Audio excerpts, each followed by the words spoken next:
Me chamo Thomas Juliano Ferreira dos Santos, sou professor de História, organizador do livro Desconstruindo Paulo Freire, e estou aqui para falar sobre Joaquim Nabuco e a relação dele com a literatura católica, e mais do que isso, todo esse itinerário humano que ele também percorreu.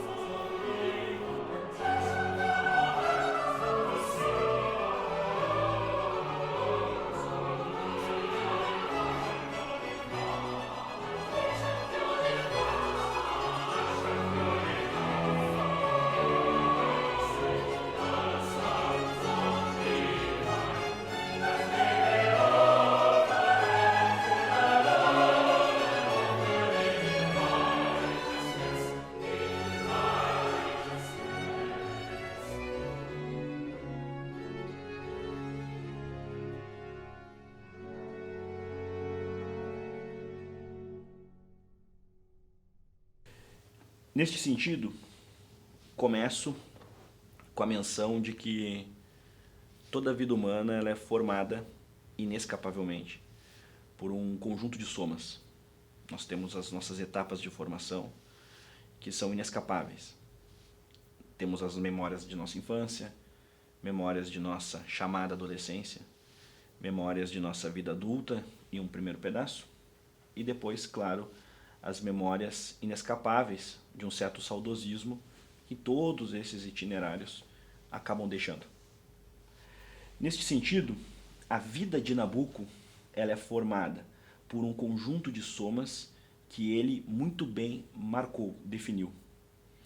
Ele conseguiu, e ele tinha inclusive uma menção que era muito cara, de que os anos que terminavam em 8 e em alguns outros momentos que o calendário muitas vezes explicita, definiam a sua própria existência ou uma certa mudança de rumo.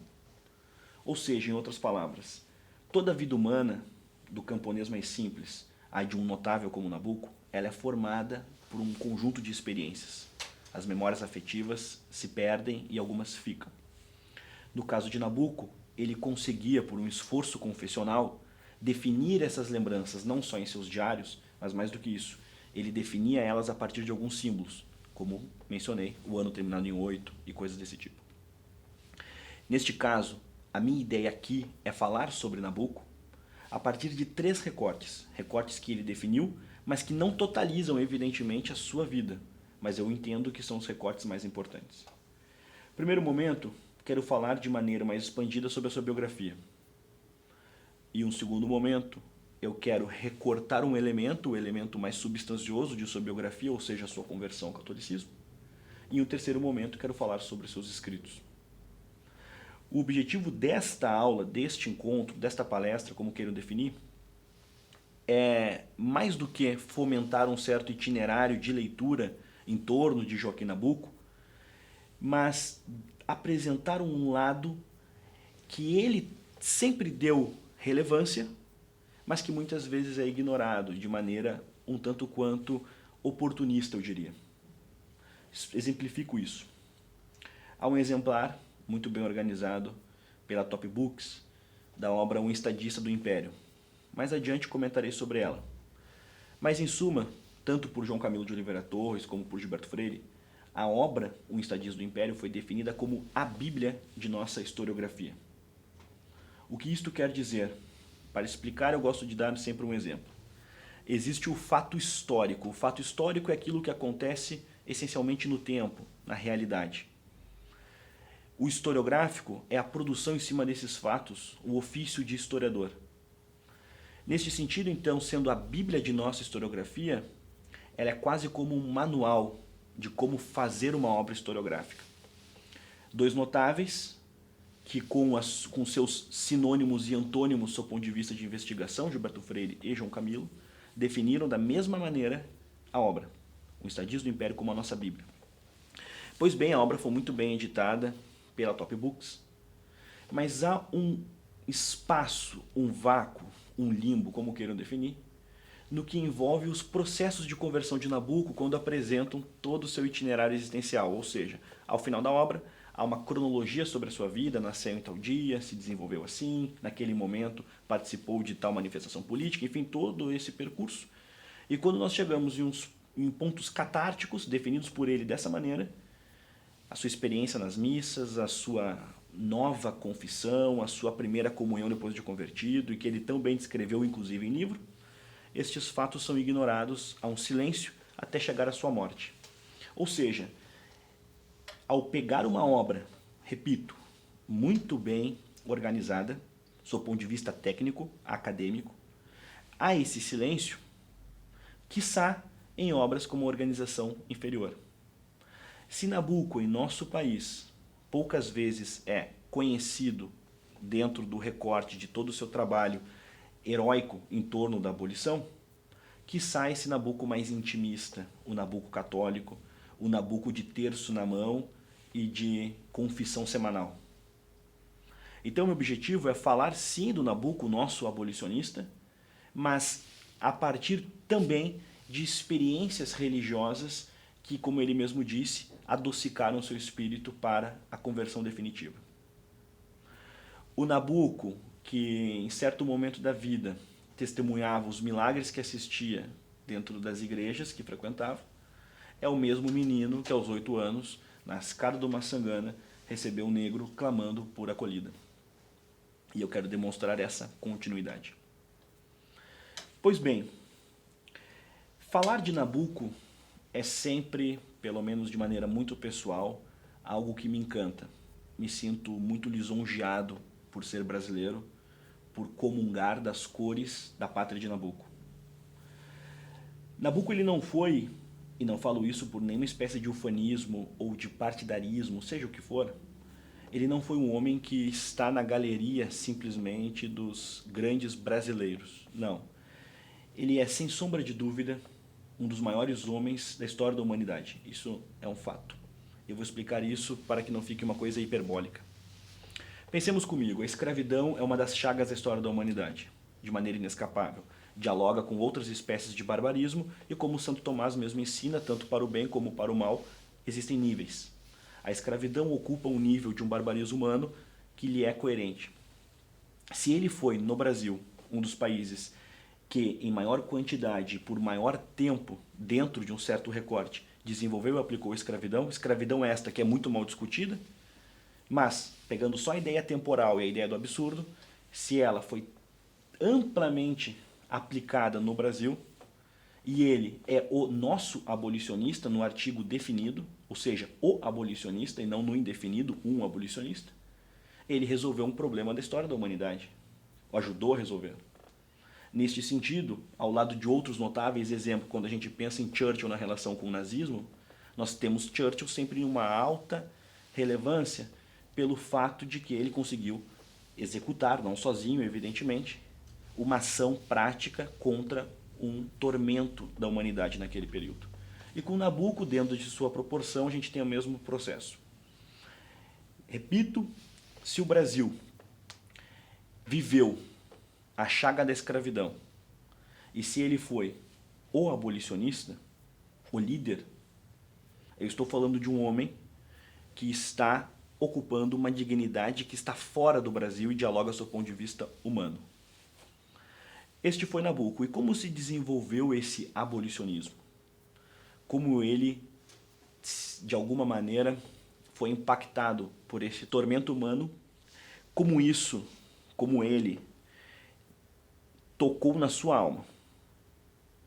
Pois bem, cronologicamente, Nabucco é filho do senador Tomás Nabuco de Araújo. Tomás Nabuco de Araújo, quem já leu, por exemplo, o Velho Senado de Machado de Assis, conhece alguma coisa, pelo menos de maneira preambular, quem foi, a sua estatura enquanto político. Nabucco vem de uma família tradicional, sob o ponto de vista da aristocracia brasileira, uma família de políticos, uma família que teve gerações participando ativamente de diferentes processos significativos de nossa formação nacional.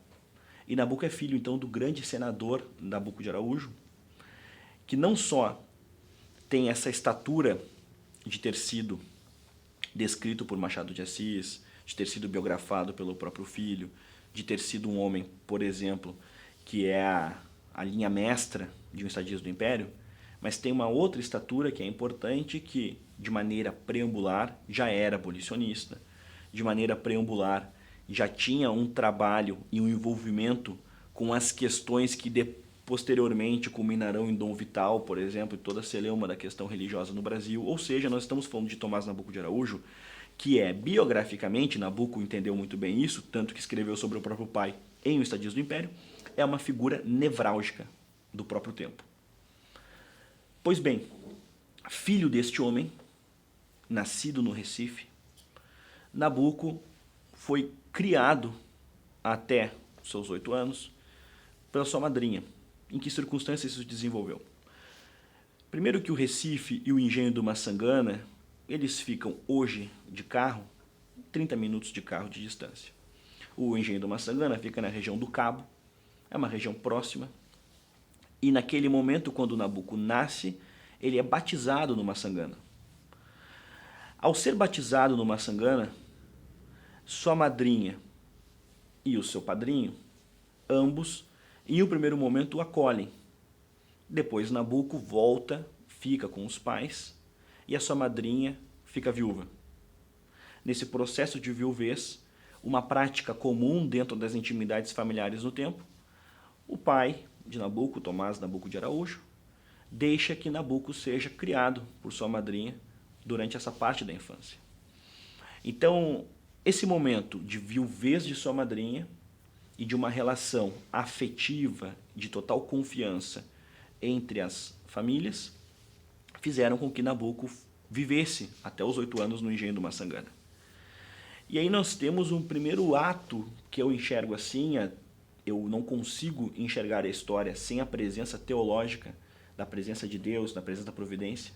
João Camilo de Oliveira Torres, por exemplo, tem aquela obra, A Teoria Geral da História, em que ele tenta e acho que consegue desenvolver com maestria a presença teológica da história, ou seja, a ação da providência de um Deus que se fez história, que se fez presente na própria ação humana, que divide o tempo, enfim. Porque pensem comigo, Nabuco, ao ser reenviado para o engenho do Maçangana, com 2 anos, ficou ali até os seus 8 anos. Sentado na escada do Maçangana com 8 anos, como Gilberto Freire mesmo descreve, e eu acho absolutamente poético esse expressionismo alemão de Gilberto Freire, a forma como ele descreve, ele com 8 anos sentado na escada do Maçangana, acompanhado de sua madrinha gorda, ele recebe ali, inesperadamente, um clamor de um escravo que estava ao lado, em um engenho vizinho, que foge daquele engenho, e vai até o Maçangana, porque sua madrinha tinha fama de boa senhora. E Nabuco, com 8 anos, enxerga aquela cena, e aquela cena redefine sua existência. E essa cena será sempre, e nós iremos conversar aqui sobre ela em outros momentos, será sempre um ato contínuo na sua memória, no seu trabalho. Pois bem, como ainda estou no primeiro trecho, que é descrever a sua vida de maneira um pouco mais abrangente, aos 8 anos a sua madrinha morre, logo depois dessa presença catártica no Maçangana. O que nós temos posteriormente, ele é reenviado ao Rio de Janeiro, e dentro desse reenvio, ele começa a sua relação doméstica e vai transitar nas escolas, nos espaços universitários, até tornar-se o advogado Nabuco, até tornar-se posteriormente o abolicionista Nabuco, e depois o nosso diplomata. Dentro dessa cronologia, com espaços bem demarcados, partirei agora para algumas leituras de trechos importantes em que Nabuco descreveu na sua autobiografia, primeiro trecho e primeiro escrito que iremos examinar aqui. Nabuco escreveu uma autobiografia chamada Minha Formação. Na sua obra Minha Formação, os fatos que de maneira preambular já comentei são evocados com uma maestria ímpar, principalmente em um capítulo que eu considero uma das páginas mais bonitas da literatura brasileira, que é o capítulo Maçangana. Neste capítulo, a experiência no engenho, ela é apresentada de uma maneira que você não consegue ficar indiferente. Ao menos é o que penso. Capítulo 20 de minha formação, Maçangana, Nabuco diz: o traço todo da vida é para muitos um desenho da criança esquecido pelo homem, mas ao qual ele terá sempre que se cingir sem o saber. Pela minha parte, acredito não ter nunca transposto o limite das minhas 4 ou 5 primeiras impressões. Ou seja, o que conversamos aqui até o momento é que há uma infância que irá, de maneira direta ou indireta, definir o homem Nabuco. Nesta infância, ocorre uma situação que, já apresentada por mim previamente, ele irá descrever. Pois bem, eu estava, escreveu Nabuco, página 231, minha formação. Uma tarde sentado no patamar da escada exterior da casa, quando vejo precipitar-se, para mim, um jovem negro, desconhecido, de cerca de 18 anos, o qual se abraça aos meus pés, suplicando-me pelo amor de Deus que o fizesse comprar por minha madrinha para me servir. Ele vinha das vizinhanças, procurando mudar de senhor, porque o dele, dizia-me, o castigava, e ele tinha fugido com risco de vida. Foi este o traço inesperado que me descobriu a natureza da instituição com a qual eu vivera até então familiarmente, sem suspeitar a dor que ela ocultava. O que ele diz aqui? Se no trecho anterior ele define que algumas experiências da infância definem pelo menos parte de toda a sua constituição humana, aqui ele salienta a experiência singular. No engenho do Maçangana, Nabuco vivia algo que não era exceção sob o ponto de vista do tratamento do escravo, ou seja, a chamada relação dócil, a relação doméstica, a relação afetiva, em que o escravo era uma extensão e não apenas o braço produtivo da família. Nós vamos encontrar isso muito bem descrito, por exemplo, em Casagrande Senzala de Gilberto Freire. Essa relação doméstica, essa amálgama. Nabuco então tinha um recorte de sua experiência, de sua infância, sobre o que era a escravidão. Ao enxergar o clamor daquele escravo, de maneira ampliada, ele enxerga o clamor de um país. Porque, reduzido ao engenho do Maçangana, dentro daquele espaço, ele entendia a escravidão, dentro de sua possibilidade de criança, como algo afetivo, correlata as suas experiências de Maçangana. Porém, ao enxergar esse escravo, ele amplia sua visão e com 8 anos, naquele momento, nós já podemos dizer que o abolicionista foi formado. Mas pensem comigo, e por isso que eu gosto de trazer sempre a teologia da história, a providência de Deus dentro desse campo de ação. Como explicar isso apenas pela coincidência?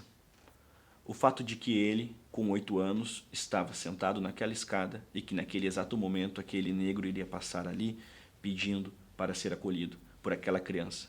E mais do que isso, como definir que aquela criança jamais esqueceria essa cena? Nós estamos falando aqui de um livro de memórias de Nabuco, um livro já de um Nabuco, digamos, maduro. Como explicar isso do ponto de vista apenas da coincidência? Ou mais do que isso, como um homem, filho da aristocracia do tempo, mas repito, seu pai inclusive tinha uma veia abolicionista, mas a aristocracia, do ponto de vista não da virtude, como etimologicamente nós devemos dizer o que significa aristocracia, mas do ponto de vista das relações de poder, da oligarquia do tempo.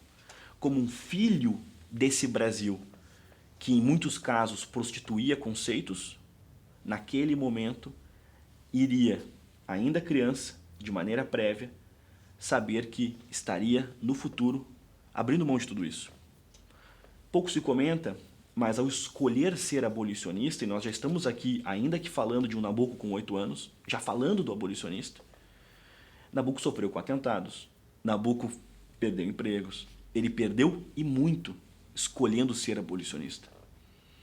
Ou seja, neste momento, nesta escada, a história do Brasil, ela ganha um capítulo que ultrapassa a intimidade. Esta é uma experiência, a experiência na escada do Maçangana, que é uma experiência de uma história de um país resumida a um aristocrata, menino, doce, como Gilberto Freire mesmo descrevia, muito mimado por sua madrinha, quase afeminado, que encontra uma antítese. E a partir dessa, repito a própria expressão, dessa amálgama, dessa simbiose, a história do Brasil tem ali um capítulo dentro de seu desenvolvimento. No avançar do capítulo Maçangana,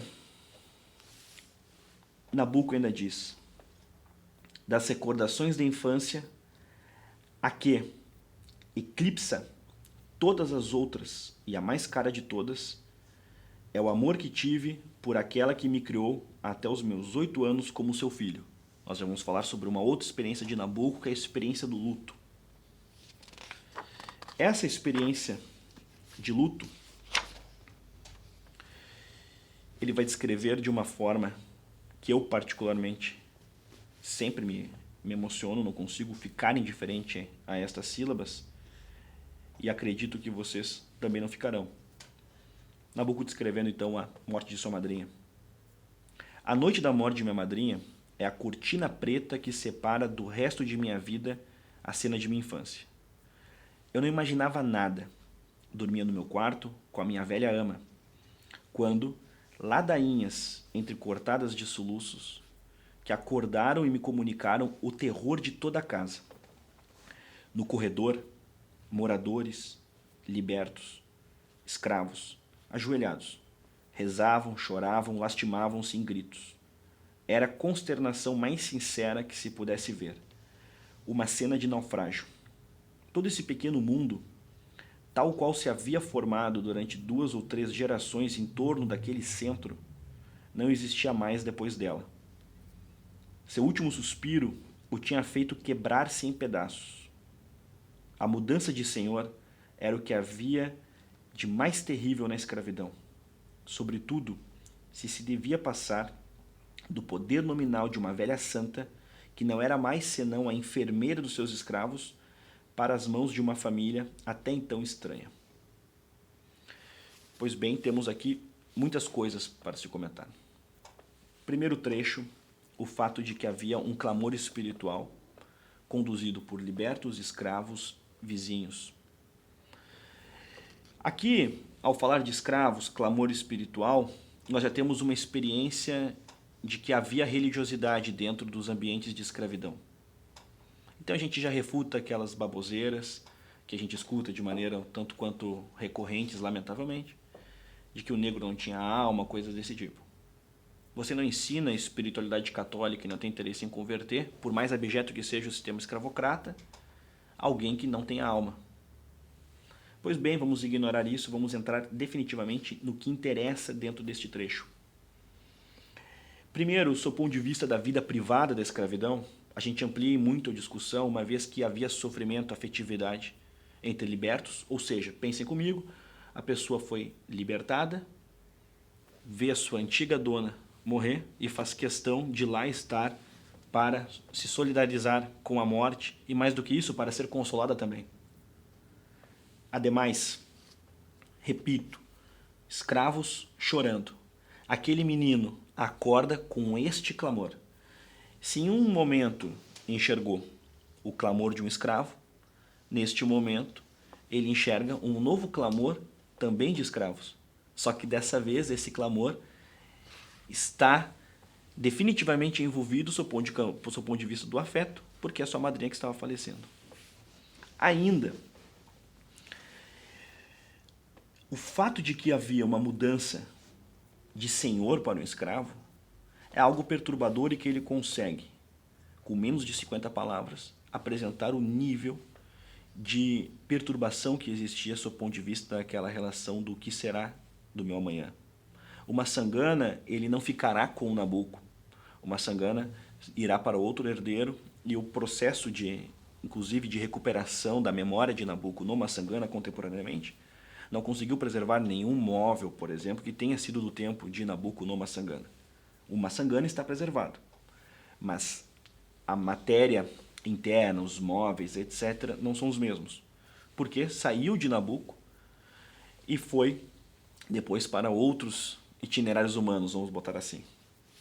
Pensem comigo sob o ponto de vista dos escravos, que Nabucco também descreve, acolhidos por uma santa, que tinha fama de boa senhora. Façamos aqui a ponte com o clamor daquele antigo escravo, que foi até uma sangana, não de maneira, digamos, imprevisível, foi ali com uma intenção, e que sai desse espaço e correm o risco aí de cair em qualquer vereda perigosa. Pois bem, no que envolve este nosso capítulo de infância de Nabucco, ou estes 2 capítulos, temos momentos definidores. Então, falar do abolicionista Nabucco é falar, primeiro, de suas experiências de mocidade. Essas experiências têm a sua devida proporção. A memória na escada de uma sangana, depois o luto de sua madrinha. Poucas vezes a gente de fato reflete sobre a força arrebatadora que o instante possui.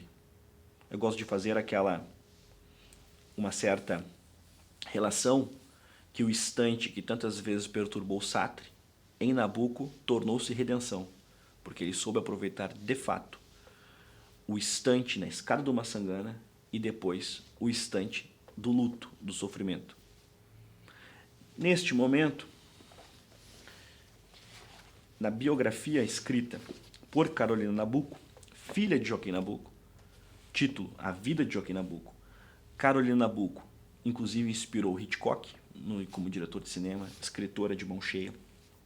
Enfim, quando nós estamos falando de Carolina Nabucco e falando de Nabucco, nós estamos falando ainda de uma relação de salutar causa e efeito, porque tinha um talento, é uma escritora católica, poderia ser ela o tema deste encontro.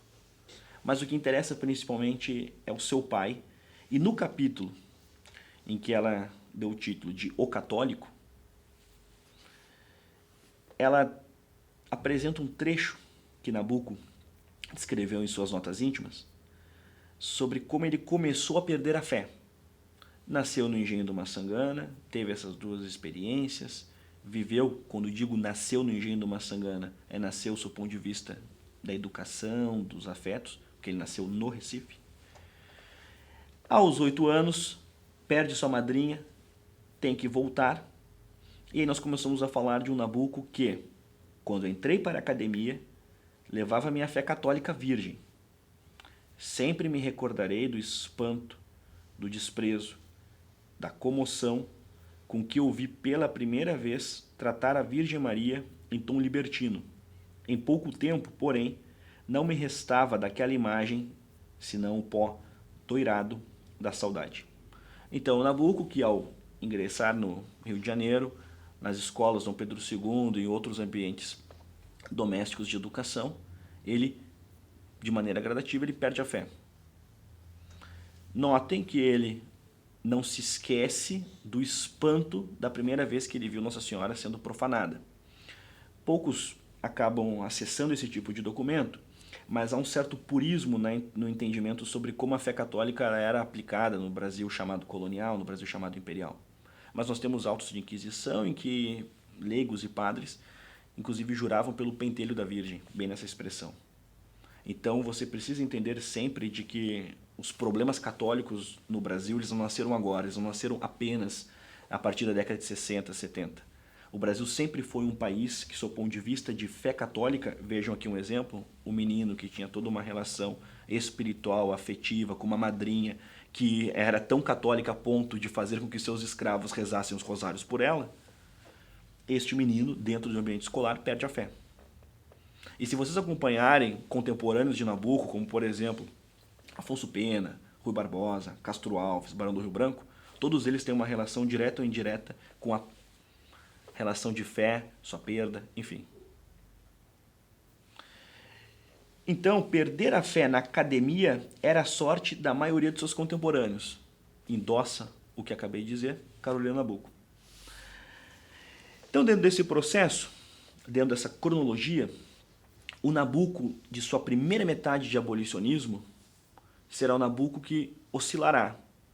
Uma fé da infância, bem constituída, com inspirações, com exemplos, com momentos de verdadeira catarse, que serão substituídos por um Nabucco de escola, por um Nabucco de afetos, por um Nabucco que estará embebido dos vícios que, lamentavelmente, as escolas eram capazes de fornecer. Quem já leu, por exemplo, a obra O Ateneu, de Raul Pompeia, percebe que, no ambiente escolar, nós não tínhamos necessariamente um grande modelo de escola, sob o ponto de vista de desenvolvimento humano. Não que a escola necessariamente tenha que desenvolver as pessoas sob o ponto de vista humano, mas o que nós tínhamos eram, muitas vezes, espaços que pioravam, que reduziam o aluno a um mero erudito vazio. No desenvolvimento de sua querida Minha Formação, nós já temos uma insinuação a uma obra muito importante, que é a obra Desejada Fé. Na obra Desejada Fé,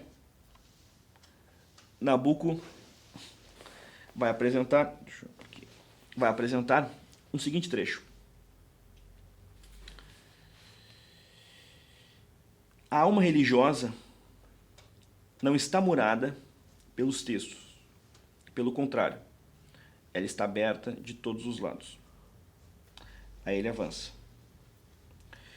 Pela primeira vez, eu tratei de me recordar bem claramente como foi que a divindade do Cristo se esvaiu em mim. Em diários de 1869, Nabucco nasceu em 1849, então ele tinha aqui 20 anos. A 1871, encontrei a história desse sortilégio literário. Aí ele vai apresentar, por exemplo, as suas influências literárias, e eu vou destacar a de Ernest Renan, que foi seu maior mestre, sob o ponto de vista de primeiro recorte de apostasia. Ernest Renan, que perde a fé e escreve a obra sobre a vida de Jesus, e dentro desse itinerário espiritual vai ter influenciado parte da elite dos contemporâneos de Nabucco, essa elite cultural, exercerá uma influência tão significativa na vida de Nabucco, que Nabucco mesmo irá descrever no capítulo sobre Ernest Renan em Minha Formação, que Nabucco chegou a visitá-lo. Nabucco foi um leitor voraz das obras de Ernest Renan. Aí eu vou avançar. Tantos outros que eu lia ardentemente tinham vestido a figura histórica do Nazareno com roupagens que me pareceram mais belas que a túnica inconsútil. Eu já disse que, para mim, não se poderia despojar o Cristo de sua divindade, a não ser lhe atribuindo uma humanidade que me pareceu mais resplandecente que ela.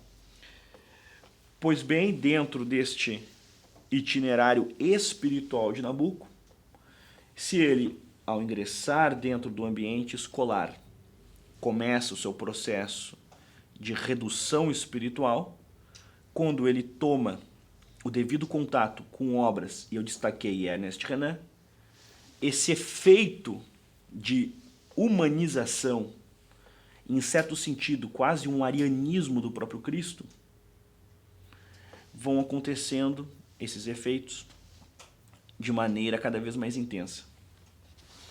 Pois bem, as conclusões no meio desse processo é o Nabucco que irá exercer o seu abolicionismo, tendo uma postura muitas vezes hostil à própria igreja.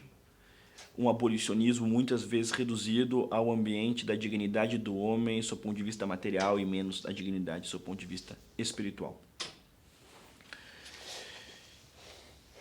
Dentro dessa nossa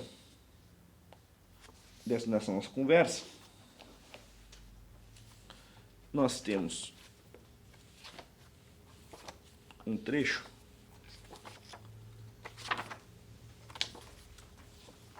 em Minha Formação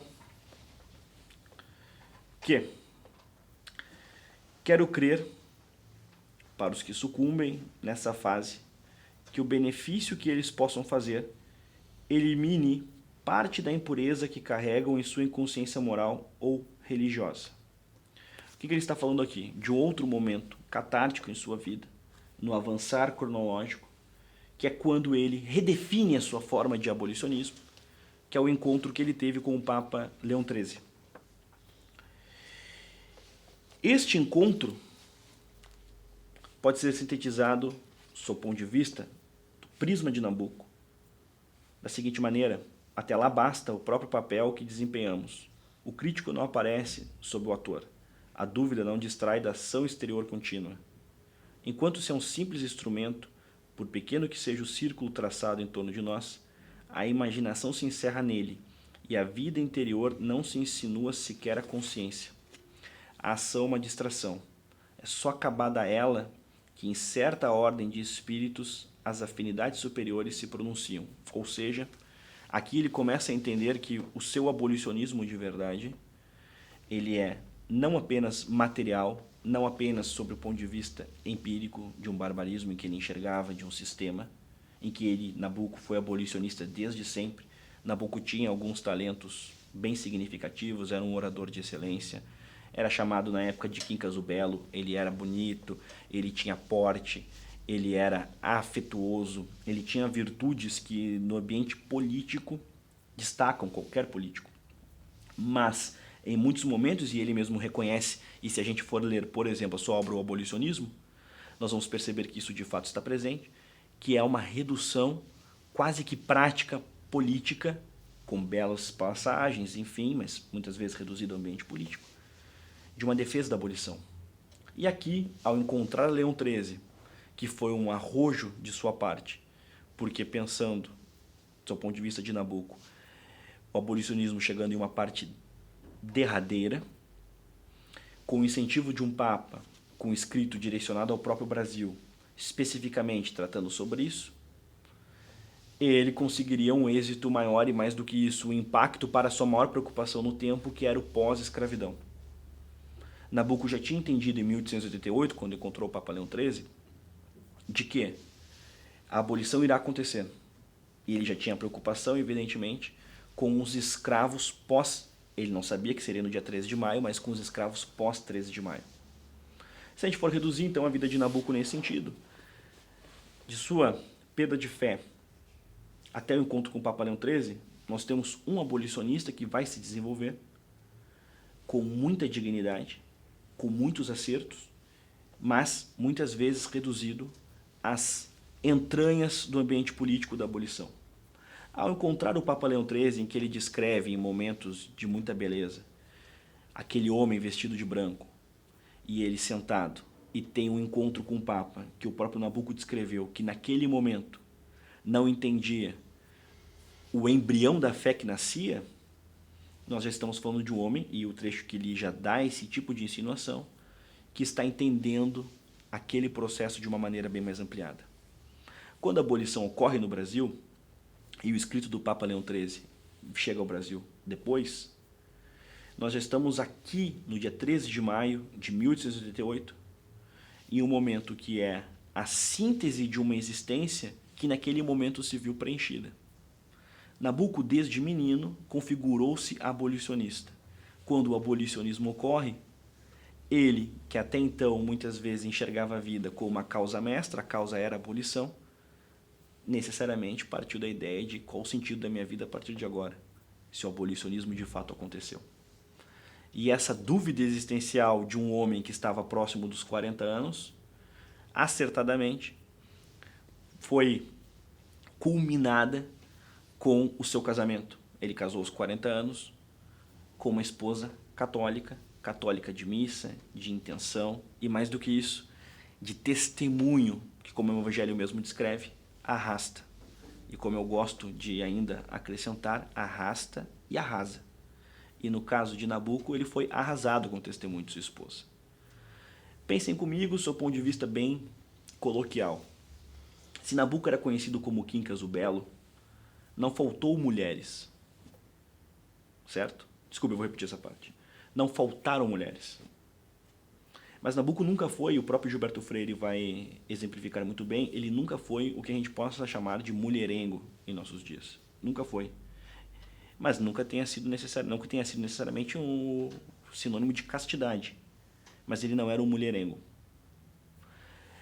no fundo, tendo essas prerrogativas e uma apostasia de fé que era clara, Nabucco chegou, inclusive, em certo momento da vida, a frequentar o Palácio do Lavrádio da maçonaria no Rio de Janeiro. Dentro desse itinerário, ele poderia ter tido uma vida bem mais desregrada, mas havia uma âncora moral, e essa âncora moral fez com que ele conhecesse Dona Evalina. E dentro desse processo de casamento, de namoro, e a gente vai acompanhando no próprio diário, há uma redefinição na forma como o Nabucco, em seus diários, descreveu esses 3 últimos anos, de 1887 a 1890. Os diários de Nabucco fazem parte de uma configuração histórica que hoje a gente já não acompanha. Em que sentido? Nós somos da geração que não envia cartas, nós somos da geração das conversas que se somem ao apagar, as reduções de áudios que se perdem, enfim. Nabucco ainda era de uma geração em que o diário era muitas vezes o melhor amigo. Era quase que a oração dos ateus. E neste diário que Nabucco fatalmente não escreveu para que nós aqui estivéssemos comentando, há toda uma intimidade que a gente adentra, e como historiador a gente sequer pede licença, e a gente percebe que há uma mudança humana nesses 3 anos. Nós ainda não estamos falando do Nabucco convertido, mas somemos aqui para explicar essa biografia sempre de maneira, evidentemente, correlata à sua conversão. Se ele, do engenho do Maçangana, a sua formação acadêmica e escolar, perde a fé, de sua formação enquanto abolicionista no ambiente político, a partir de 1884, quando ele inclusive sofre um atentado, de 1884 a 1890, somemos casamento, encontro com o Papa Leão XIII e a resolução que de alguma maneira esvazia a sua vida, que é o 13 de maio de 1888, em que ele descreve de maneira absolutamente emocionante, em seus diários, toda a redução do Paço Imperial, aquela festa popular no Rio de Janeiro, todo esse ambiente que, bem ou mal, demarcou a festa popular mais bonita de nossa história. Pois bem, na sua biografia, se tem alguns momentos que o Nabucco chegou a ter uma relação quase que de apostasia.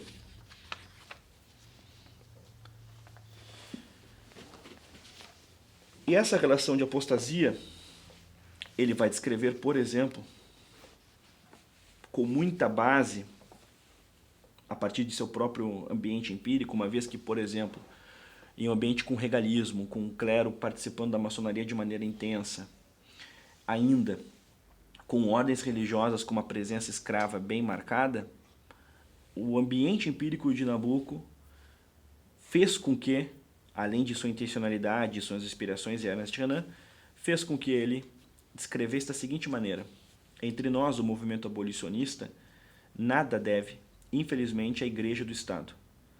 Pelo contrário, a posse de homens e mulheres pelos conventos e por todo o clero secular desmoralizou inteiramente o sentimento religioso de senhores e escravos.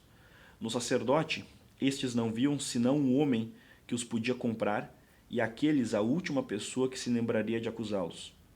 A deserção, pelo nosso clero, do posto que o Evangelho lhe marcou, foi a mais vergonhosa possível. Ninguém o viu tomar a parte dos escravos, fazer uso da religião para suavizar-lhes o cativeiro e para dizer a verdade moral aos senhores. Nenhum padre tentou nunca impedir um leilão de escravos, nem condenou o regime das senzalas. A Igreja Católica, apesar de seu imenso poderio em um país ainda em grande parte fanatizado por ela, nunca, aí ele até grifa, elevou no Brasil a voz em favor da emancipação. Então aqui nós temos um Nabucco muito inspirado ainda em Ernest Renan, é o Nabucco de O Abolicionismo, que escreve uma obra quase que panfletária no sentido de descrição, de ação política, que havia uma intencionalidade nesse tipo de tom, panfletário não quanto adjetivo. E dentro dessa descrição ele é severo na forma de avaliar o papel da igreja dentro desse contexto. Ocorre que dentro dessa nossa cronologia, e o abolicionismo é uma obra dessa década de 80, ele suavizará de maneira gradativa a partir de uma ampliação que a própria honestidade intelectual fará ele dar à igreja. Então a gente tem este primeiro trecho, e muitas vezes nos ambientes acadêmicos, enfim, quando o Nabucco é lido, ele é lido sempre pelo abolicionismo. E o abolicionismo ainda tem esse limite, que ele bate pesado do seu ponto de vista de igreja, ainda não está convertido, ou seja, sua visão política, sua visão existencial não está definitivamente constituída. Pois, exemplo, já citei alguns episódios, o próprio pontificado de Leão XIII dará à sua vida uma notável influência. Pois, Nabucco escreveu em 1898, ou seja, quase 20 anos depois do abolicionismo.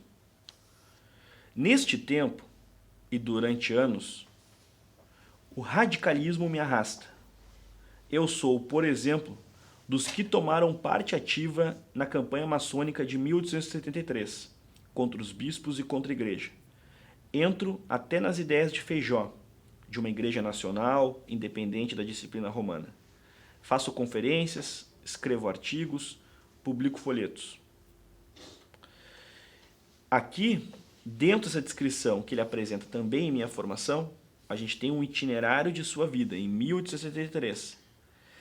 Este itinerário não está tão distante do Nabucco de O Abolicionismo, mas já está muito distante do trecho que eu vou ler. A verdade é que, quando Sua Santidade se manifestou sobre o procedimento do clero brasileiro em relação à abolição, ele estava perfeitamente informado da parte que o mesmo clero tinha tido naquele movimento.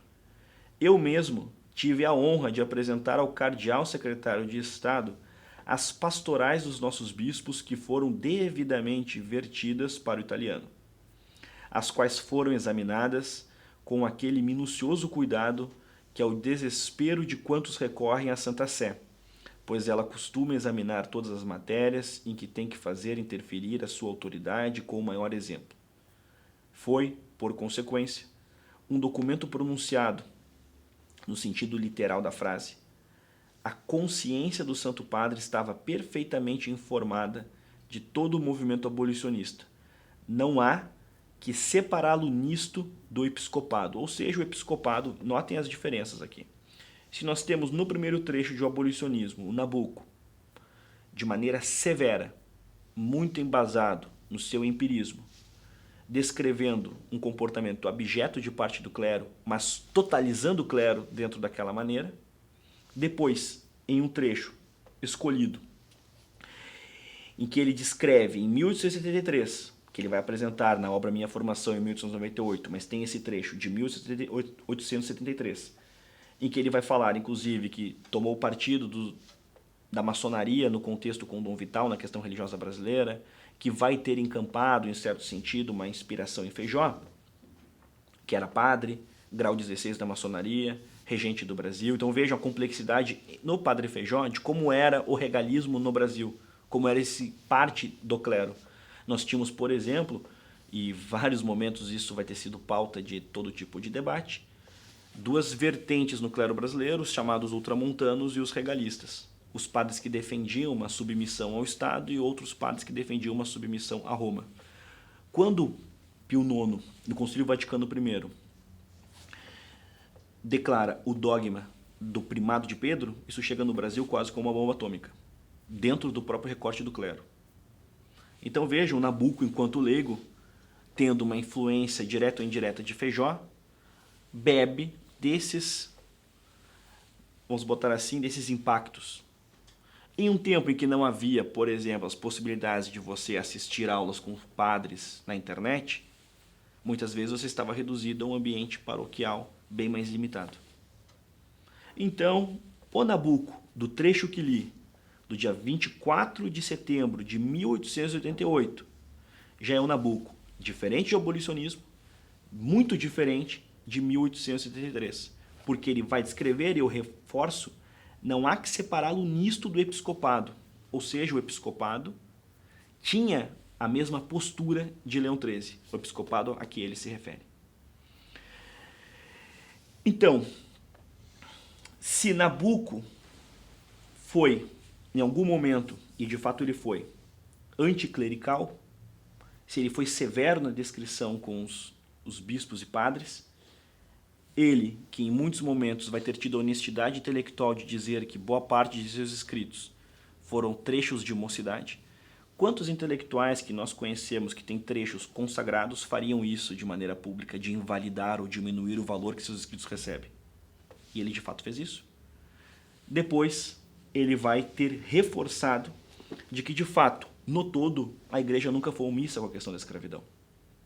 Há um problema contemporâneo nesse tipo de trecho, que a obra, o abolicionismo de Nabuco, ela é lida, ela é comentada, e muitas vezes as pessoas acham que a visão de Nabuco sobre a igreja está reduzida à obra. Coisa essa que está errada. Pois, dentro desse processo de relação espiritual, e notem que eu estou fazendo toda uma comunicação com uma série de trechos e documentos de Nabuco para deixar com que ele fale mais do que eu. Mas olhem, observem, escutem o que Nabuco escreveu no artigo A Penitência Nacional de 1886, ou seja, nesse momento que nós estamos conversando aqui, que é o Nabuco, que irá se consolidar abolicionista, que irá, de alguma maneira, se retratar, do ponto de vista histórico da igreja, que irá encontrar Leão XIII, que irá casar e que estará dentro desse solo com adubo suficiente para uma futura conversão. Mas vejam, escrevi muita coisa de que me arrependo e envergonho. Ou seja, dentro dessas coisas, nós temos um Nabuco que estará aí, de alguma maneira, não se desculpando, mas se descrevendo. E dentro desse trecho, que ele também irá retomar em uma carta escrita em seus últimos anos, o que nós temos? Nós temos, por exemplo, o que ele escreveu ao Graça Aranha. Pode-se dizer, com o Senhor, a natureza em vez de Deus, mas, desde que se empreste inteligência, plano à natureza, surge logo a noção de Deus. A hipótese contrária à ideia de Deus é somente da natureza cega, inconsciente, produzindo sem plano anterior, por uma força imanente em cada átomo, e Nabuco segue. Porque eu peguei este trecho para mostrar que Nabuco, ele inclusive exercia uma apologética com a elite cultural brasileira. Essa é uma carta que ele envia a Graça Aranha para apresentar a existência e tentar comprovar a existência de Deus. No seu diário, em 1909, no dia 28 de junho, ou seja, em 6 meses ele estaria falecendo, então nós estamos falando aqui de um Nabuco relativamente próximo da morte, nossa capacidade absoluta em conceber um ente ou uma forma de vida fora do que conhecemos, o ateu transforma em negação racional, em síntese do universo, e Nabuco segue, porque este trecho foi selecionado para demonstrar que Nabuco ele vai ter, em vários momentos, no bom sentido, racionalizado, especulado e auto-afirmará em seus trechos íntimos o que?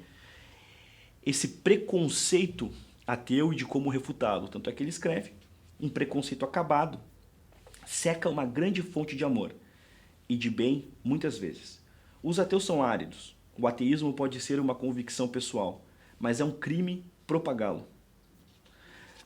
Nabuco avança em outro trecho: não temos nenhum dos sentidos pelos quais se possa perceber Deus. Temos só aquele que nos faz sentir sua necessidade. Então, nessa nossa conversa, o que vai ter acontecido? Cronologicamente e obrigatoriamente faço algumas repetições. Primeiro, tivemos as experiências numa sangana. Salientei 2. Depois, salientei outras 2. Sua experiência de construção de apostasia. Depois nós chegamos na década em que ele brilha, que é a década de 80 do século XIX, em que ele vai ser um abolicionista e irá conseguir organizar o abolicionismo brasileiro. Organizará, inclusive, com alguns escritos que foram definidores para as causas do movimento. Entre estes, o abolicionismo, em que ele, de maneira severa, avalia a igreja.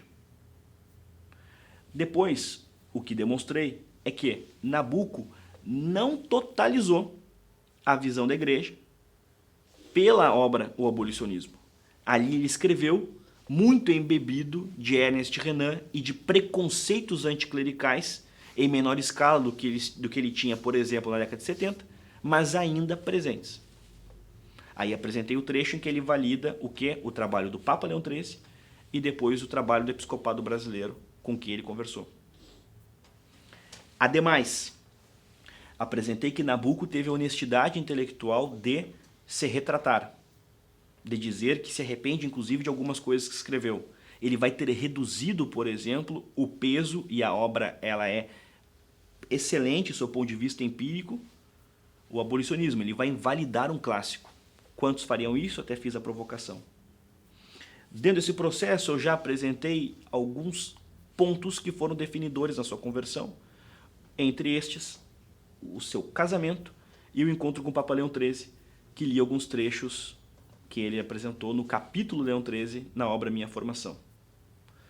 Preocupado com a causa abolicionista, Nabuco foi a Roma, sentou com o Papa e, como eu já disse aqui, ficou impactado com aquele homem vestido de branco, que de maneira indireta a providência já lançava sementes para a sua conversão. Nabuco tem um filho, o filho Joaquim. O nome vem de Joaquim Nabuco, mas também vem de Joaquino, que é o nome de Leão XIII. Então essa relação em que ele mesmo coloca em seu diário Joaquim e ele faz a relação com Joaquino, nome do Papa Leão XIII, é porque ele consegue ampliar a beleza do próprio nome que poderia ser reduzido só a ele. Não que ele tenha dado o nome por causa do Papa, mas ele enxerga aquele nome a partir do Papa de uma maneira bem mais enriquecedora. Então a presença de Leão XIII na sua vida, ela é mais uma demonstração de um instante da providência naquele homem que apostatava, que tinha transitado pela maçonaria, que era conhecido como Quincas o Belo, nunca foi grão-mestre, nunca foi um maçom de significado, mas que irá, nesse intervalo de final de década de 80, começar a sofrer com a demanda de uma vida que o pressionava. O primeiro fato, monarquista convicto, nós temos a queda do período, a queda do sistema. Ele passa, do ponto de vista político, a deixar de ter, abre aspas, valor à pátria. Nabuco, muito provavelmente, o C não existe na história, mas vamos especular aqui, caso nós tivéssemos um terceiro reinado, fatalmente ele seria, por exemplo, presidente do Conselho de Ministros, ele teria uma ascensão política muito forte.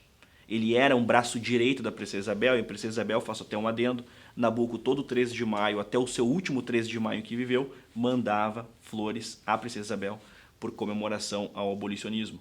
Nabuco tinha uma visão de que a Princesa Isabel poderia ser uma espécie de rainha Vitória no Brasil. Então Nabuco teria tido uma carreira, do seu ponto de vista monárquico, muito sólida no ambiente político.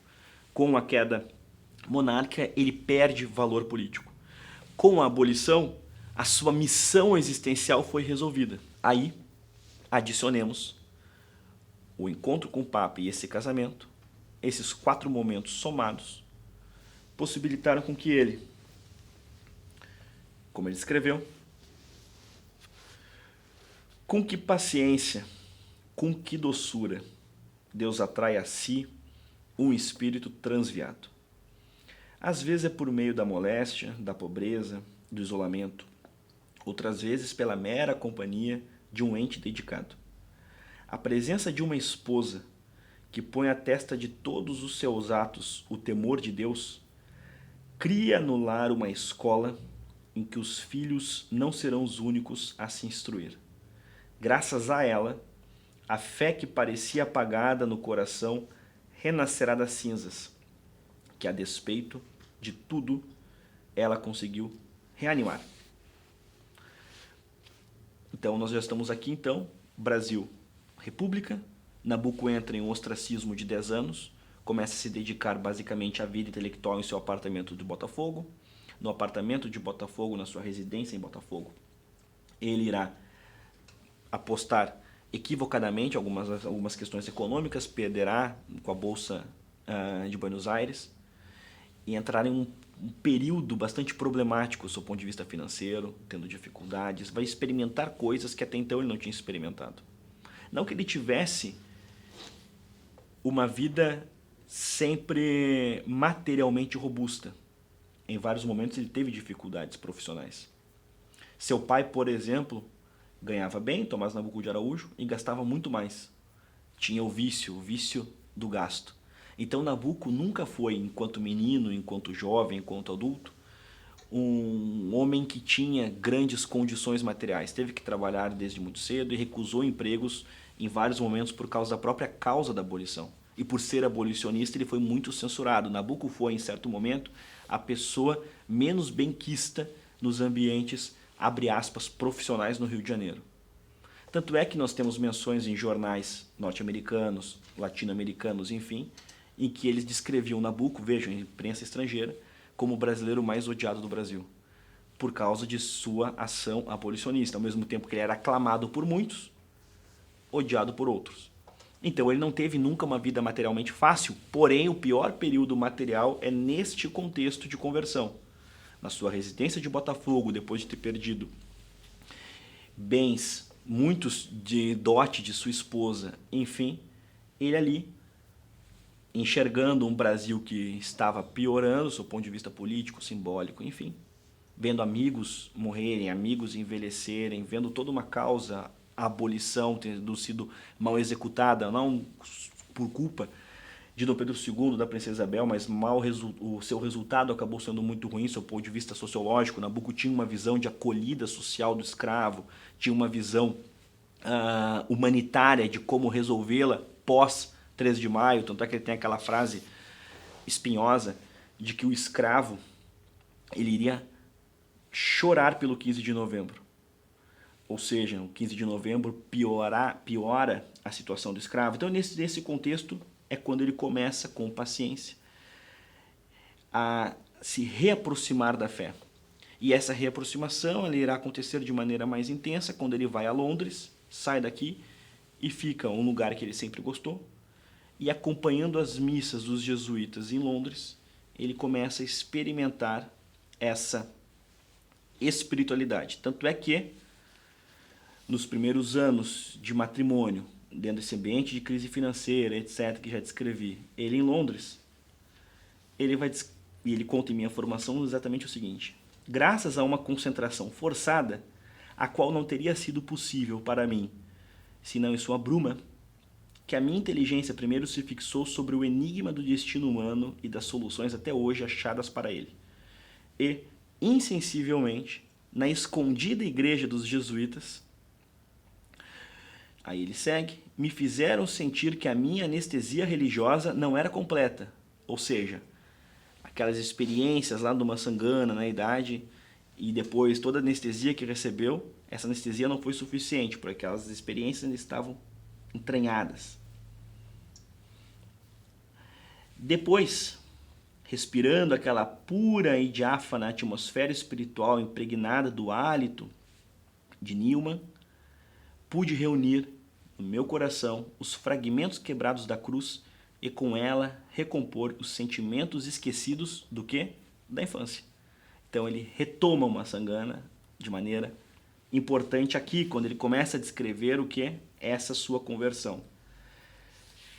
Sua filha, na obra A Vida de Joaquim Nabuco, vai descrever isso de outra maneira. Acostumou-se a frequentar a igreja dos jesuítas, ia para acompanhar a mulher e para ouvir a excelente música, cujo encanto principal eram as vozes de crianças em coro. A atmosfera religiosa que respirava ali, tão diversa da que se encontra nos países latinos, infiltrou-se insensivelmente em seu espírito.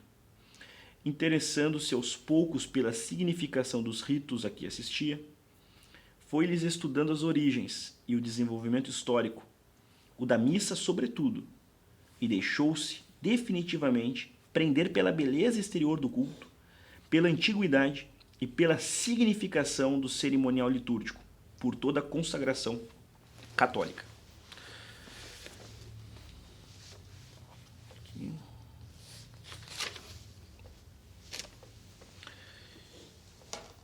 Foi pela imaginação que a Igreja Romana o prendeu. Sua inteligência, naturalmente, se inclinava perante a majestade de uma organização capaz de triunfar por tantos séculos, a despeito das vicissitudes humanas e das fraquezas individuais. Mas a atração decisiva foi a do culto exterior. O catolicismo apelava para o que havia nele, não de misticismo, mas de idealismo poético. E esta menção, idealismo poético, ela é muito significativa.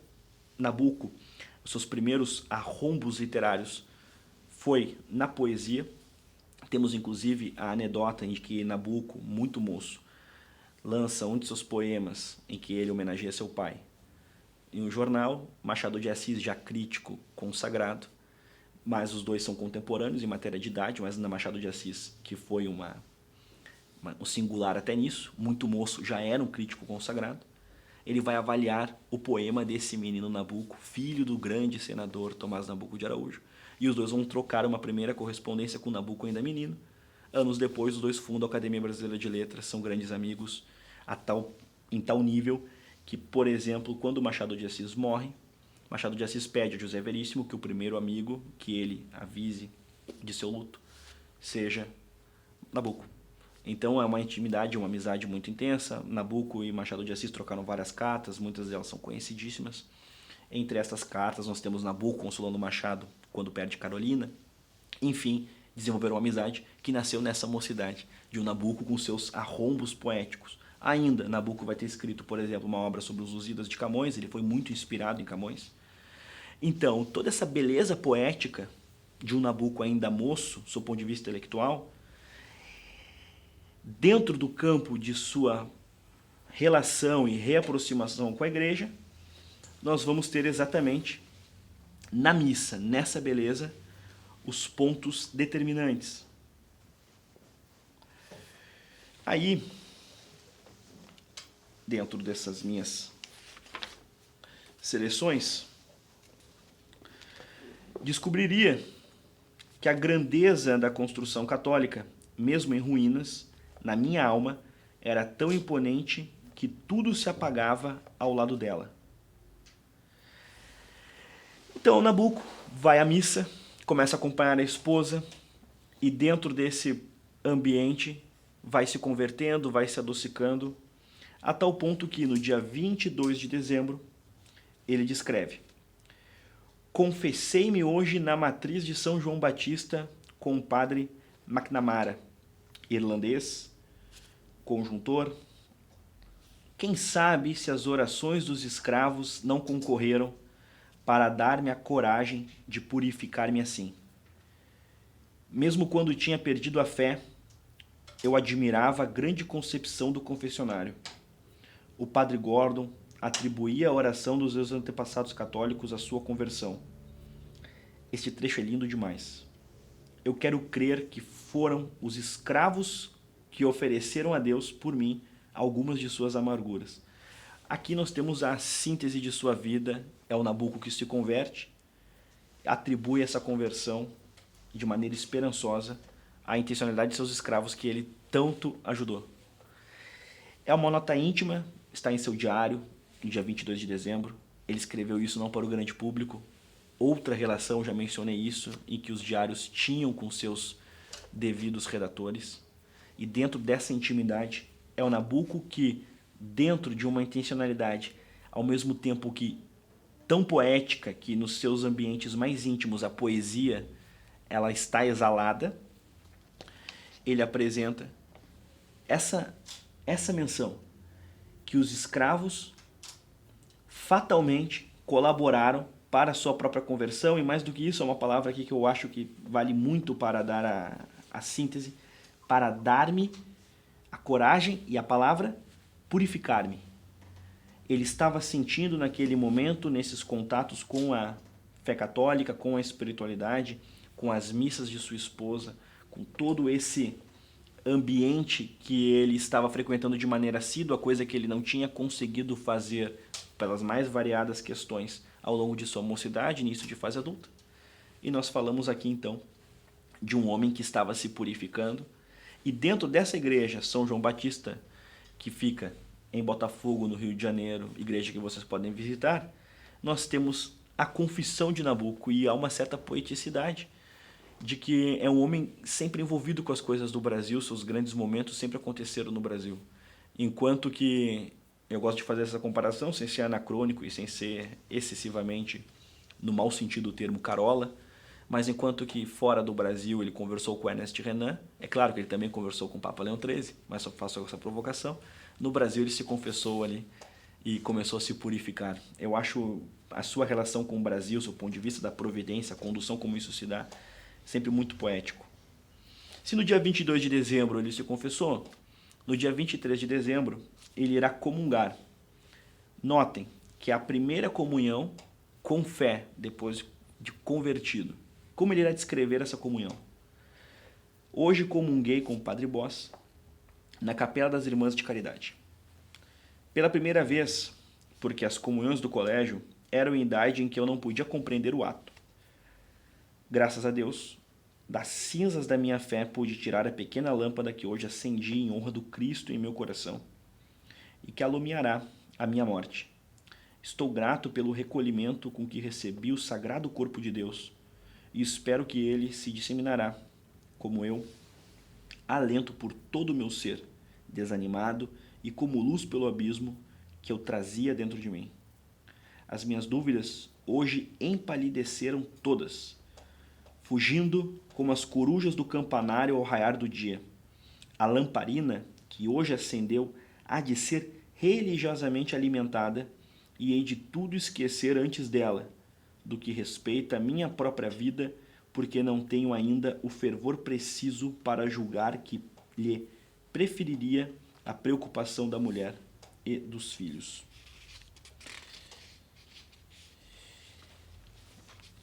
Um outro trecho.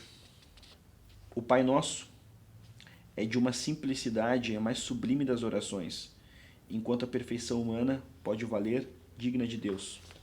Quanto mais penso nesse admirável modelo que Jesus nos deixou, melhor o compreendo e mais novidade encontro. Este trecho é anterior, inclusive, à sua comunhão.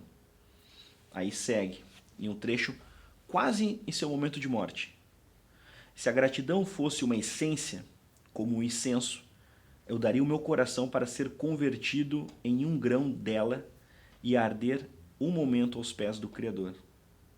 Deus seja louvado, em um trecho posterior, por não poder eu ver uma bela cena, um belo dia, sem que a primeira tecla ferida em meu espírito seja o do reconhecimento da criatura pela bondade do Criador, que lhe oferece mais esse espetáculo. E assim toda impressão de beleza, física ou moral, e por assim dizer, cada respiração dos que me são caros, cada alegria deles.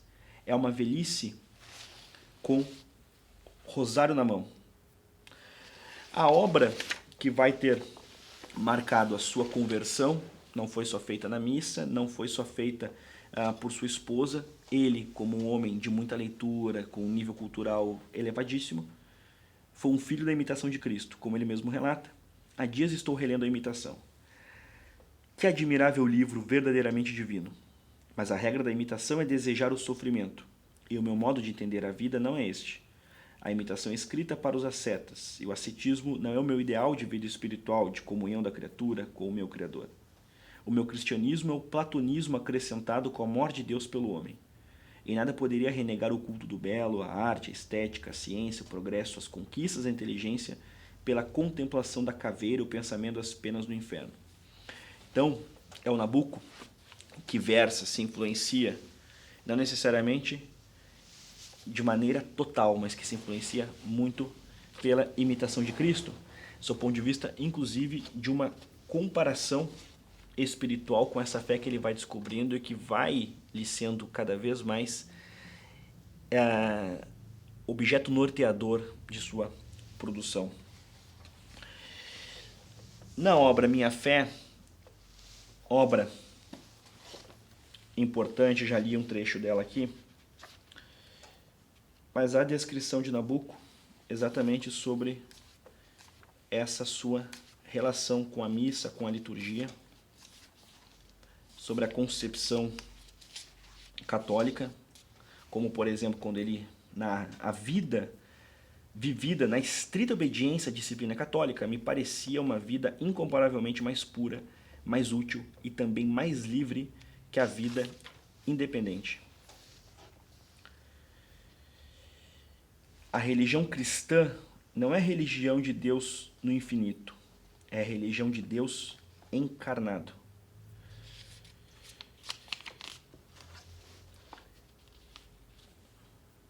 Se ela, a igreja, for a porta por onde Deus entrou na humanidade, ela não é por isso mesmo a porta onde a humanidade chegará a Deus. Este Nabucco, cheio de insights, a ponto de escrever uma obra de apologética sobre a missa, sobre a fé, sobre a confissão, como por exemplo esta, muito bem apresentada, editada pela própria Academia Brasileira de Letras, mas é uma obra que não é conhecida. O escrito A Desejada Fé foi, sem dúvida, a obra que Nabucco melhor desenvolveu, do seu ponto de vista confessional.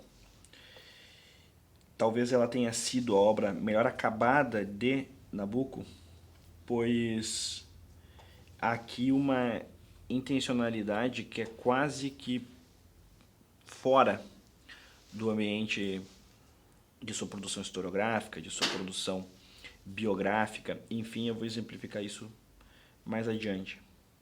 Mas o que é importante para que a gente consiga concluir essa ideia do Nabucco convertido é entender que ele tornou-se, não só nessa obra, mas em seus discursos, até li partes do que ele escreveu a Graça Aranha, por exemplo, ele se tornou um apologeta de envergadura. E na obra Desejada Fé, ele vai, por exemplo, fazer uma defesa ao papado, que eu acho ela muito interessante, quando ele escreve: o fato de ter o papado sobrevivido a terríveis crises de facção, submissão, usurpação e simonia, entre outros séculos, como o oitavo e nono, é a maior prova de seu caráter privilegiado. Pode-se escrever a história da Igreja para difamar alguns pontífices que se sucederam no trono de São Pedro. A percentagem é milagrosa. Ela mostra que o Papa não foi elevado pelo Cristo acima da humanidade, e mostra que o papado, visto em seu conjunto, como tudo, deve ser julgado. Foi fiel à sua missão de depositário da fé cristã. Examinem a lista de papas, desde, se quiserem, Leão X até Leão XIII, vocês encontrarão aí, notadamente, a qualidade que, na obra humana, pode se chamar por excelência divina, o dom contínuo de depuração, a virtude de se reformar a si mesmo segundo o ideal. Não se deve julgar a dinastia dos papas, senão no conjunto de seus 19 séculos de eleição. Aí vou seguir. O povo jamais confunde o homem que ele reprova com o papa ao qual ele continua a pedir a bênção. Ele consegue fazer a separação devida à temporalidade da igreja com a atemporalidade do absoluto. Neste sentido, ele faz apologia ao verdadeiro estudo sobre a influência da igreja no próprio tempo, tornando-se inclusive um homem que versou de maneira qualificada sobre, por exemplo, a Inquisição. Ele fala sobre a Inquisição na Desejada Fé, ele fala sobre a missa, fala sobre a liturgia, mas principalmente é o trecho que mais nos interessa, é quando ele começa a descrever de fato como ele estava vivendo no momento em que escreve. Esse tom mais pessoal, mais biográfico, que foi o recorte que escolhi para esta exposição. Não essa fé almejada, por ter sido construída pedaço por pedaço pela vontade, não era arbitrária. Ela era a verdadeira expressão da consciência, a destilação do pouco de essência imortal que minha vida contínua. Não saberíamos dar a nós mesmos uma fé que não tenha relação conosco. Aí ele segue. E agora, o ano se passou desde que entrei nessa nova fase. E a cada dia aumenta em mim a evidência de sua finalidade. Desde então, minha vida interior se estabilizou, dia após dia. A flexibilidade de minha razão perante o ensinamento católico se tornou mais fácil para mim. Ao mesmo tempo, em que o sentimento de liberdade se dilatava em vez de se contrair sob a nova disciplina. Nascido numa época de transição moral profunda, eu preferia incorporar-me ao passado em tudo, religião, arte, consciência, mesmo que ameace ruína, que me incorporar ao futuro que ainda não tem forma. Eu não me tornara um místico, apenas havia adquirido esse repouso intelectual, que é a primeira condição da alma para poder refletir Deus. Eu saíra do estado de dúvida. Então, sintetizando os elementos biográficos de Nabuco para que a gente possa agora conversar um pouco sobre os escritos dele de maneira um pouco mais ampliada.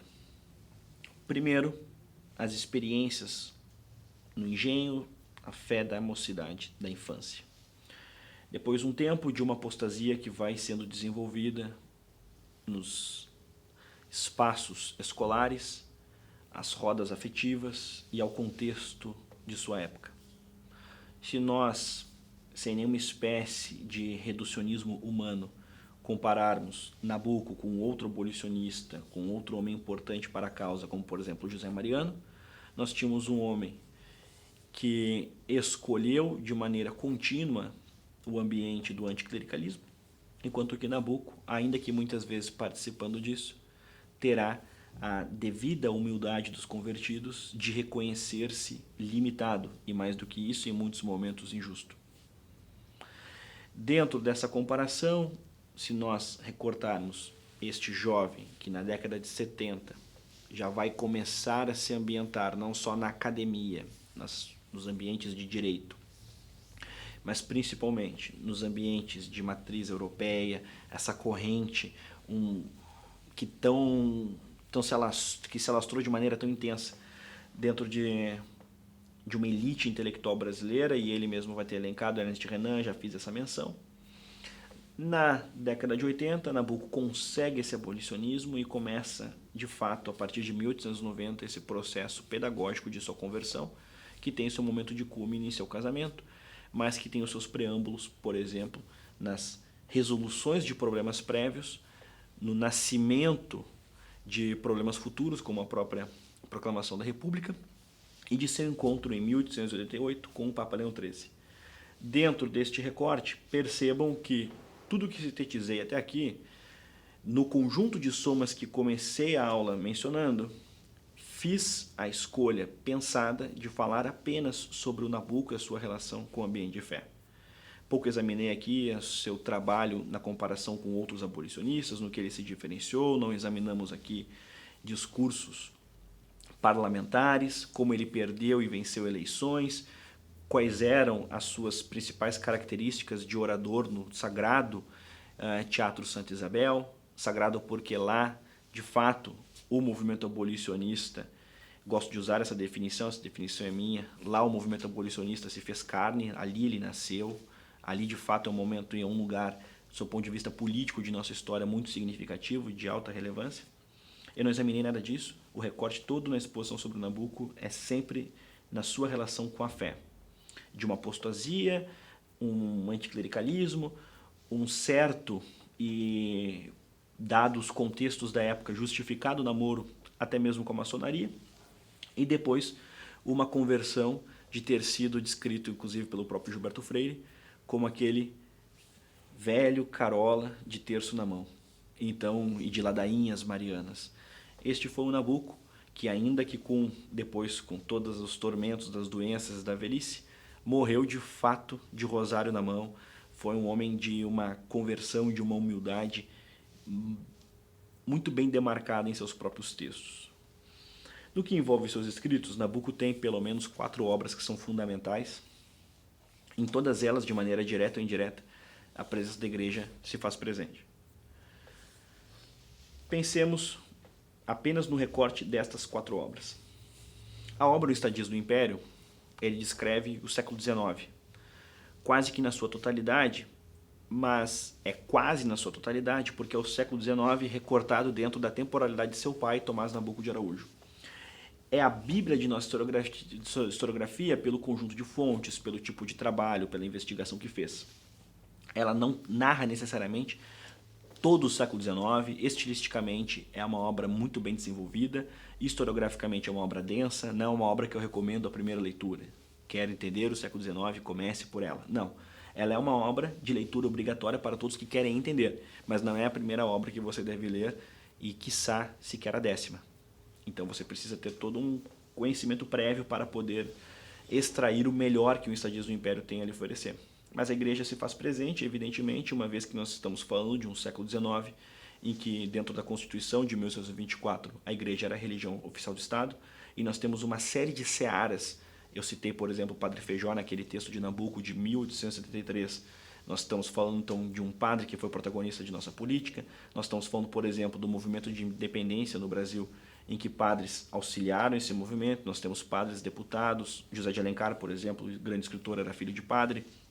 Enfim, dentro desse contexto, a igreja está presente para o bem e para o mal, dentro dessa seara. Então a obra é muito descritiva quando ela analisa, por exemplo, do seu ponto de vista sociológico, a participação de parte do clero. A questão religiosa é bem descrita, enfim. Mas ainda não é, do seu ponto de vista do católico, a grande obra de Nabuco. Quando nós falamos, do ponto de vista de católico, a grande obra de Nabuco, evidentemente é a Desejada Fé, que foi a obra que ele escreveu para este fim. Mas a obra Minha Formação, que é uma autobiografia, e pensem, para o contexto da época em que isso não era moda, escrever uma autobiografia, tendo você menos de 50 anos, era o atestado de um pedantismo. Nabuco não escreveu com essa intenção de um pedantismo. Mas a obra não foi tão bem recebida como a gente muitas vezes supõe. A obra causou polêmica dentro dos ambientes literários. Há páginas que eu considero que ocupam o panteão de nossas letras. O capítulo Maçangana, que li alguns trechos aqui, eu acho que só o capítulo em si já valeria a obra no todo, e a obra tem outros momentos de grande beleza.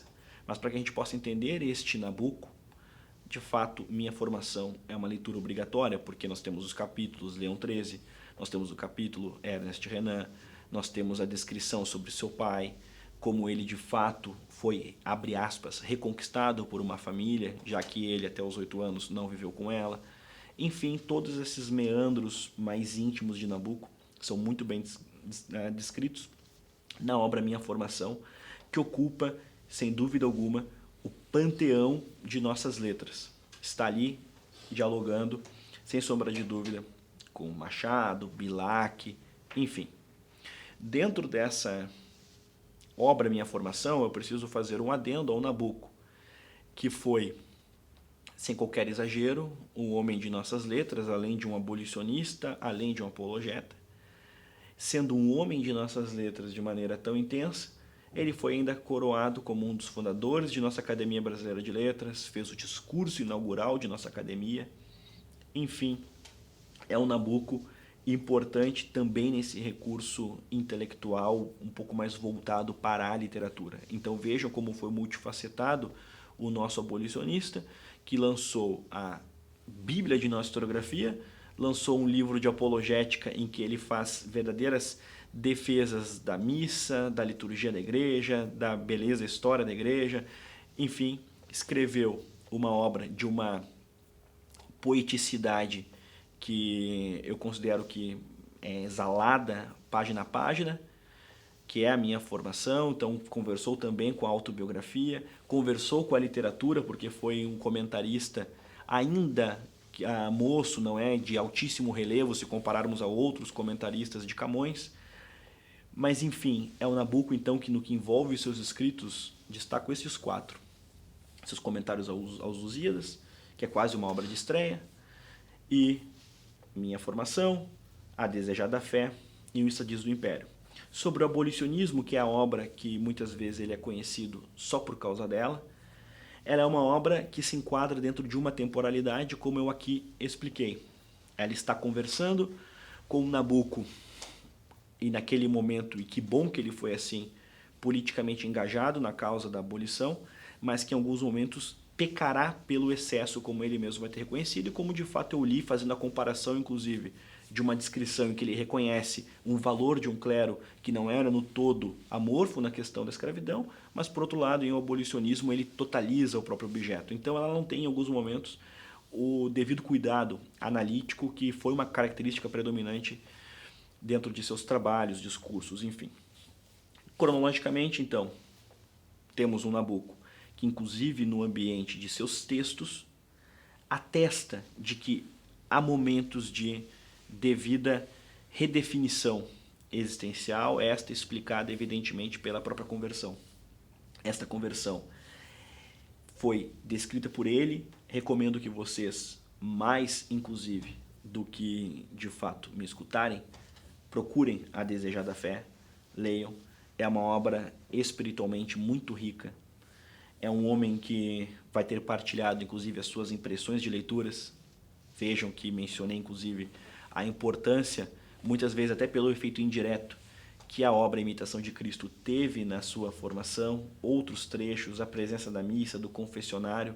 Pensem comigo no sinal de humildade.